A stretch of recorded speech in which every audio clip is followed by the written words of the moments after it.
The workmen have been told to move heaven and earth because the mortuaries are full and the funeral parlours are overrun. The virus has taken hold in the city of Port Elizabeth and there are hundreds of bodies to bury. Like mother of four, Joyce Money, who died in an overcrowded hospital. No one sang or prayed. Instead, her loved ones looked on from a distance, too fearful to approach the grave. People are so afraid of this virus. And one would say people are discriminating their own. When you pay the last respect, you throw a piece of soil to say a goodbye to the person. With this pandemic, nothing of the sort happens. It's very sad. Some thought South Africa had avoided the worst, but the pandemic has taken root, and the country's poorly managed health system has begun to buckle. At Motherwell Hospital, residents started queuing at 2 a.m. for COVID tests or medication, and many residents were clearly desperate. Are you worried about COVID? I'm worried, man. I'm worried very much, but I can't help it. Because people, they are fasting, they are close to each other. I'm very worried. This is terrible. Sick people are getting sicker. Some are dying on their legs, It's hurting. It's hurting really. You just wonder, what's our people doing about this? The authorities had months to plan, but the pandemic seems to have taken them by surprise. When protective suits ran out at one hospital, nurses were given raincoats instead. And there are some who have had to make their own. Every health worker we spoke to talked of a terrible shortage of staff. This nurse did not want to be identified.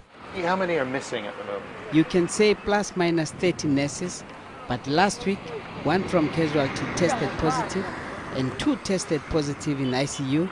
It keeps rising and rising and rising. He works at a designated COVID treatment facility called Livingston Hospital, and it appears to be falling apart. Medical waste spills out of storerooms and filthy beds clutter the corridors. And the washing machines are broken, so they can't clean the sheets. These pictures were sent to us by staff members.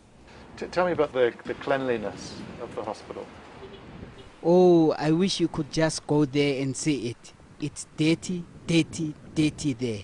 It's dirty. The medical waste, you find it on the floor, and there are piles of linen with feces and flies. There are other things to worry about at Livingston Hospital, like the lack of beds in intensive care. Dedicated doctors are forced to select a small number for treatment. It's heartbreaking in the sense that you end up, yourself and your team, having to say no to somebody's mother, somebody's grandmother, somebody's father, somebody's uncle. Do you have a rough idea of how many referrals get rejected? We will accept round about maybe some 25% of the referrals. 25%? So, yeah, so maybe the other 75% is unfortunately not going to... You can't treat? We're not going to get a bed. The provincial government has been given a supersized field hospital, and opposition parliamentarian Jane Cowley took us to see it. In 7 weeks. This one-time car factory boasts 1,400 hospital beds, the German government paying for the refit. But there are only a handful of patients inside. So the recruitment process is already in process. The government doesn't have the people to run this facility, Yeah, we'll go there. and they've only just started to recruit them. So I asked how long it was going to take. Let's hope that they do get those staff in place within the next week to 10 days. Realistic? No, not realistically. Hopefully, but not realistically. Yeah. The Premier of this province admits the health system is overwhelmed, and he's called on military personnel to assist. But the people of the region are scared, and there is little confidence in those who have been appointed to protect them. John Sparks, Sky News, Port Elizabeth.